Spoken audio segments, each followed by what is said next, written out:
మనం లోపలికి వెళ్ళడానికి మెయిన్ గేట్ అన్నమాట ఇది. ఈ గేట్ వచ్చేసి ఇప్పుడైతే క్లోజ్ ఉన్నది. సైడ్ నుంచి అయితే దారి ఉన్నది. సైడ్ నుంచి అయితే వెళ్ళే ప్రయత్నం చేద్దాం.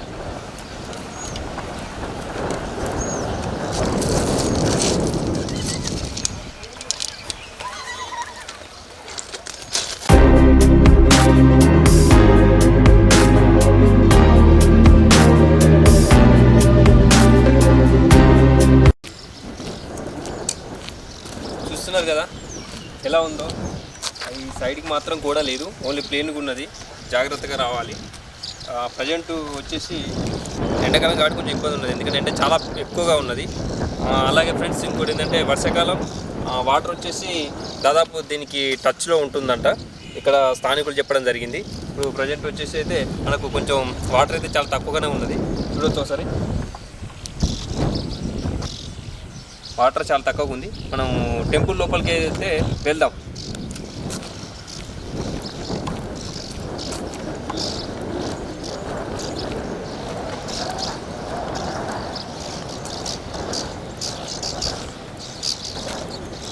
చూస్తున్నారు కదా, చాలా జాగ్రత్తగా నడవాలి. చిన్న మిస్టేక్ అయినా కూడా మనం పడిపోయే ప్రమాదం ఉంటుంది. పిల్లలతో వస్తే మాత్రం ఫ్యామిలీతోని జర జాగ్రత్తగా చూసి టెంపుల్ లోపలికి అయితే వెళ్ళాలి. ఎందుకంటే చూస్తున్నారు కదా, చుట్టూ కూడా గోడ ఏం లేదు, ప్లేన్గా ఉన్నది.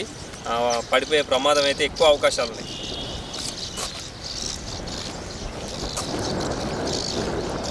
హాయ్ ఫ్రెండ్స్, అందరికి నమస్తే. Welcome to M9 express. ఈరోజు తెలంగాణ రాష్ట్రం మంచిర్యాల జిల్లా చెన్నూరు మండలంలోని చాలా పురాతనమైన ఆలయం, 13వ శతాబ్దానికి చెందిన ఆలయం.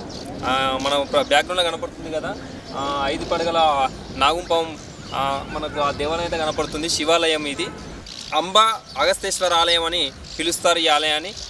ఈ ఆలయం దగ్గరికి ఈరోజు షూట్ చేయడానికి నేను, నాతో పాటు నా ఫ్రెండ్ రమేష్ ఇద్దరం కలిసి ఈ దేవాలయం దగ్గరికి అయితే రావడం జరిగింది. ప్రజెంట్ మనం ఎంట్రన్స్ అంటే గేట్ దాటి కొంచెం లోపలికి రావడం జరిగింది.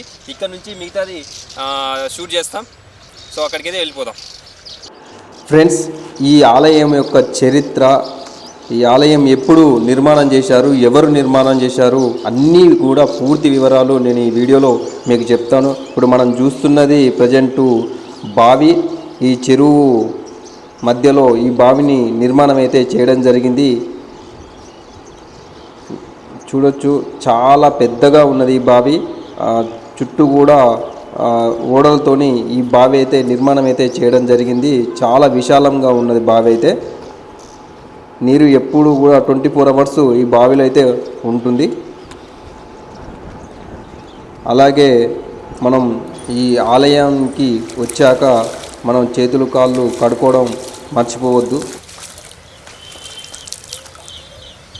ఫ్రెండ్స్, మనం బయట నుంచి వచ్చినాం కదా, మరి ఇక్కడ కాళ్ళు చేతులు కడుక్కొని దేవాలయం లోపలికి వెళ్ళాలి. నేనైతే కాళ్ళు చేతులు కడుక్కున్నా.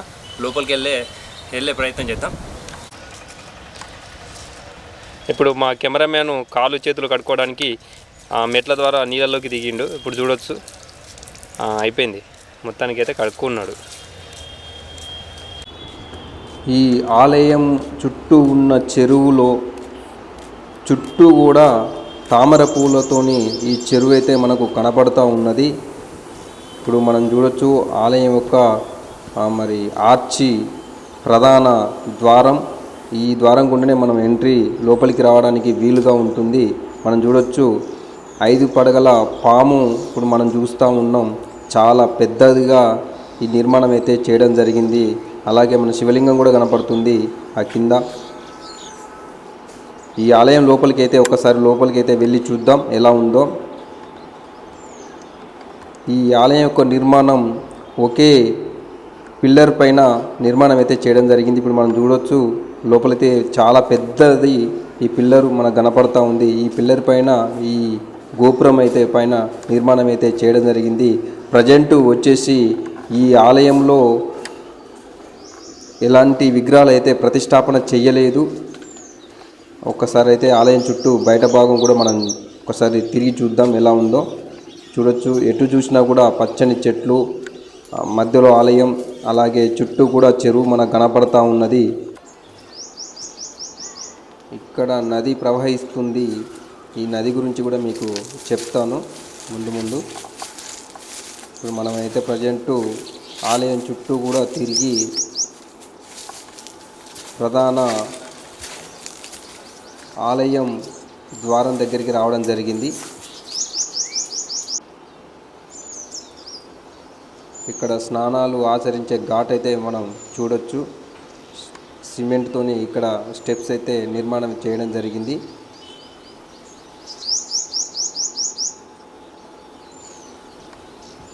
వర్షాకాలంలో ఈ చెరువు మొత్తం కూడా నిండి ఉంటుంది. దాదాపు ఆలయం పైభాగానికి ఈ మెట్ల దగ్గరికి అయితే నీళ్ళైతే చేరుకునే అవకాశం అయితే కనబడుతుంది మనకు. ఇది అతి పురాతన దేవాలయం. అగస్త్య మహాముని ద్వాపర యుగంలో తపస్సు చేయడానికి ఈ ప్రదేశానికి వచ్చి ఇక్కడి ప్రకృతికి వాతావరణానికి ముగ్ధుడై అతిపెద్ద శివలింగాన్ని ఈ ప్రాంతంలో ప్రతిష్ఠించాడు. అలా ఈ ఆలయానికి అగస్తేశ్వర స్వామి దేవాలయం అని పేరు వచ్చింది. ఆ తర్వాత 1289వ సంవత్సరంలో కాకతీయ రాజైన ప్రతాపరుద్రుడు ఈ ఆలయాన్ని పునర్నిర్మించాడని చరిత్రకారుల అభిప్రాయం. ఆలయ ప్రాకారం నిర్మాణంలో భాగంగా తవ్వకాలు జరుపుతుండగా ఈ శాసనం బయటపడింది. ఆలయం గర్భగుడిలో అగస్త్య మహాముని ప్రతిష్ఠించిన శివలింగం ఉంది. ఆలయం ఎదుట నిర్మితమైన మందిరంలో నందీశ్వరుని పెద్ద విగ్రహం, దాని వెనకాల వినాయకుని విగ్రహం ఉన్నాయి. శివాలయంలోని ముందు మండపంలో ఒక పక్క సూర్య భగవానుని విగ్రహం, మరో పక్క నాగదేవత విగ్రహం, పాలరాతితో కూడిన శివలింగం ఉన్నాయి. 20 ఏళ్ల తర్వాత అల్లావుద్దీన్ ఖిల్జీ కాలంలో సేనాని మాలిక్ కపూర్ ఈ దేవాలయం పైన దాడి చేసి గోపురాన్ని ధ్వంసం చేయగా శ్రీకృష్ణదేవరాయలు ఈ ప్రాంతానికి వచ్చిన సమయంలో ఆలయాన్ని మరోసారి పునర్నిర్మించినట్టు దేవాలయంలోని ఒక శాసనం ప్రకారం తెలుస్తుంది. ఆలయానికి సంబంధించిన పలు అంశాలు ఆలయంలోని శాసనంపై చెక్కబడి ఉన్నాయి. ఈ విషయం ఆలయంలో ఉన్న శాసనంపై చెక్కబడి ఉంది. ఈ శాసనంపై మహామంత్రి తిమ్మరుసు సంతకం చెక్కి ఉంది. తెలుగు, కన్నడ మిశ్రమ భాషల్లో చెక్కబడి ఉన్న ఈ శాసనాన్ని బనారసి హిందూ యూనివర్సిటీ విద్యార్థులు కొందరు అనువదించారు. దేవాలయం ముందు ప్రతిష్ఠించిన ఈ శాసనం తెలుగు, కన్నడ మిశ్రమ భాషల్లో కనిపిస్తుంది. ఈ ఆలయం యొక్క ప్రత్యేకత అఖండ జ్యోతి. దేవాలయ గర్భగుడిలో అగస్త్యుడు ప్రతిష్ఠించిన భారీ శివలింగం ఉంది. సుమారు 410 ఏళ్ల నుంచి నిరంతరం వెలుగుతున్న అఖండ జ్యోతి గర్భగుడిలోని మరో ప్రత్యేకత. అప్పట్లో జక్కపల్లి సదాశివయ్య అనే బ్రాహ్మణుడు నిత్యం శివలింగానికి పూజలు చేసేవాడు. సదాశివయ్య వెలిగించిన జ్యోతి నాటి నుంచి నేటి వరకు దేదీప్యమానంగా వెలుగుతుంది. సదాశివయ్య తర్వాత ఈ జ్యోతి బాధ్యత నిత్య పూజలను ఆయన వారసులు చూసుకుంటున్నారు. దీపం ఆరిపోకుండా ప్రతిరోజు ఉదయం, సాయంత్రం నువ్వుల నూనె పోస్తుంటారు.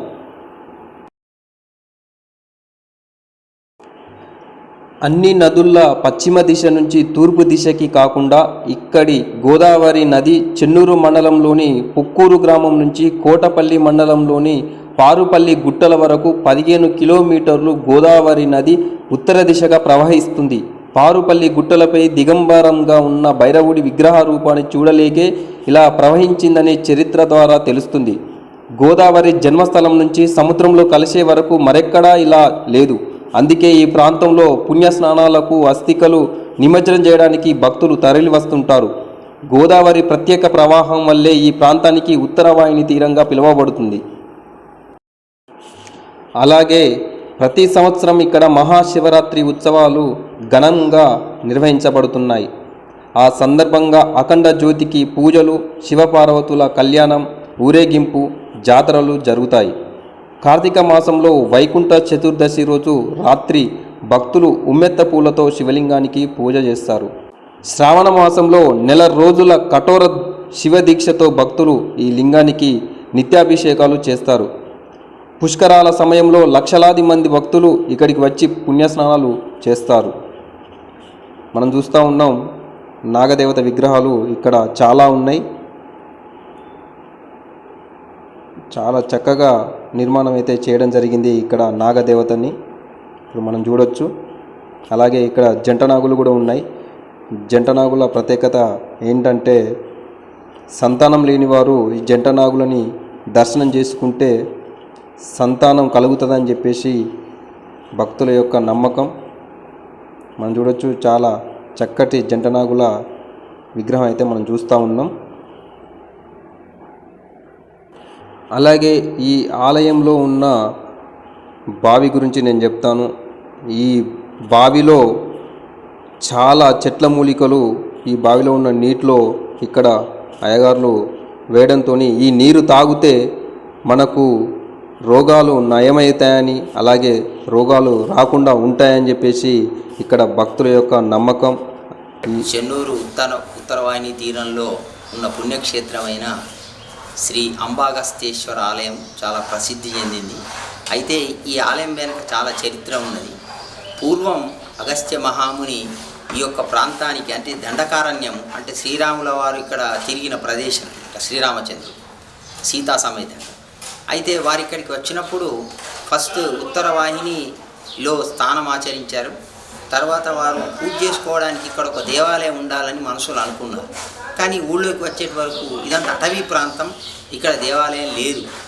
అప్పుడే ఆయనే స్వామి వారిని, పరమేశ్వరుని కోరుకున్నాడు, స్వామి ఇక్కడ మీరు రావాలి.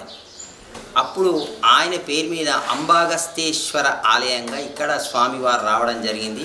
స్వామివారు పార్వతీ అమ్మవారు, శంకరుడు, గణపతి, ఈ ముగ్గురు నందీశ్వరులపై ఈ యొక్క దేవాలయానికి చెన్నూరుకి రావడం జరిగింది. ఇక్కడ ఇది ఆలయం వెలసింది. ఇది చాలా పురాతనమైన ఆలయం. తర్వాత ఇక్కడ పక్కకే వెనుకకు అగస్త్య గుండం ఉంటుంది. అంటే ప్రతి దేవాలయానికి ఒక గుండం ఉంటుంది. అక్కడంటే స్నానం ఆచరించి భక్తులు ఇక్కడికి వస్తారు. అది అనాదిగా వచ్చే ఆచారం. ఈ రకంగా ఆ అగస్త్య గుండంలో భక్తులందరూ స్నానాన్ని ఆచరించి ఈ యొక్క దేవాలయానికి వచ్చి దర్శనం చేసుకొని వెళ్ళిపోతూ ఉంటారు. ఇది ఈ యొక్క చరిత్ర. ఇక తర్వాత ఈ దేవాలయాన్ని తర్వాత పునరుద్ధరణ చేసిన వ్యక్తులు ఎవరంటే ఈ శ్రీకృష్ణదేవరాయలు గారు. సుమారు 1363 ప్రాంతంలో వారు ఉన్నారు. ఆ సమయంలో వారు ఇక్కడికి వచ్చి ఇక్కడికి సంబంధించిన కొన్ని దేవాలయంలో ముందు భాగంలో గల కొన్ని భవనాలను నిర్మించడం జరిగింది వారు. తదనంతరం ఇక ఇక్కడ నేనున్న భవనాన్ని మాత్రం ఈ జక్కిపల్లి కృష్ణయ్య గారని ఈ యొక్క దేవాలయ ప్రధాన అర్చకులు వారి జక్కిపల్లి వారి వంశం నుంచి ఈ యొక్క ఆలయం వారిదే. వారి తాత ముత్తాతలే చేస్తున్నారు. జక్కిపల్లి కృష్ణశాస్త్రి గారి వారి తండ్రి చేశారు. వారి తండ్రి నుంచి జక్కిపల్లి కృష్ణయ్యకు వచ్చింది. అంటే మేము జక్కిపల్లి కృష్ణయ్య గారు అంటాం. జక్కిపల్లి కృష్ణయ్య గారి తర్వాత జక్కిపల్లి హిమాకర్ గారు చేస్తున్నారు ప్రస్తుతం. వారే ప్రధాన అర్చకులు. తర్వాత వారి కుమారుడు ఉన్నారు. ఇది యొక్క వారి వంశం. దాదాపు నాకు తెలిసి ఇది కొన్ని వందల సంవత్సరాల క్రితంలో ఏర్పడిన పురాతనమైన దేవాలయంగా ఇది చాలా ప్రసిద్ధిగాంచింది. భక్తులు తండోపతండాలు ఇక్కడికి వస్తూ ఉంటారు. ఇక్కడ మేము ప్రతి సంవత్సరం శివరాత్రి నాడు శివ కళ్యాణం మేము చేస్తూ ఉంటాం. తర్వాత శివ నవరాత్రాలు చేస్తుంటాం. తర్వాత ఆశ్వీజ పౌర్ణమి నుంచి కార్తీక పౌర్ణమి వరకు మేము ఇక్కడ ప్రతిరోజు ఉదయం కాకడ హారతి నిర్వహిస్తాం. అంటే 1 గంట సేపు చాలా మధురంగా వారు ఆ ప్రధాన అర్చకులైన శ్రీ జక్కిపల్లి హిమాకర్ గారు పాటలు పాడుతూ ఉంటారు. చాలా చక్కగా అందరు భక్తులు ఆలకించిన తర్వాత కార్తీక పౌర్ణమి నాడు మనం దాన్ని సమాప్తం మేము చేస్తుంటాం. ప్రతి సంవత్సరం ఇది అనాదిగా మాకు జరుగుతున్నది. ఈ ప్రతిరోజు స్వామివారి పూజా కాంకర్యాలు ఇక్కడ జరుగుతుంటాయి. పొద్దున పూజ ఉంటుంది, సాయంత్రం నిషి పూజ అంటే శంకరునికి చాలా ప్రీతి, చాలా ఇష్టమైన పూజ నిషి పూజ. ఎలాగైతే వైష్ణవ సాంప్రదాయంలో శ్రీకృష్ణుడికి ఆభరణాలు ఎట్లనో శంకరునికి ఆయనకు జలంతో అభిషేకం చేస్తే చాలు. జలాభిషేకం ఆయనకు చాలా ఇష్టం. ఆయనకు వేరే వజ్ర వైఢూర్యాలు ఆయనకు అవసరం లేదు. అదే కృష్ణ పరమాత్మునికి వజ్ర వైఢూర్యాలు అవన్నీ కావాలి. కానీ ఈయనకు అవన్నీ అక్కర్లేదు. అందరూ ఒకటే. శ్రీకృష్ణుడైనా శ్రీరాముడైనా శివుడైనా అందరూ ఒకటే, పరమాత్ముడు ఒకటే. మరి ఈ యొక్క ఆలయం యొక్క ప్రాశస్త్యం ఈ విధంగా నేను మీకు తెలియజేస్తున్నాను.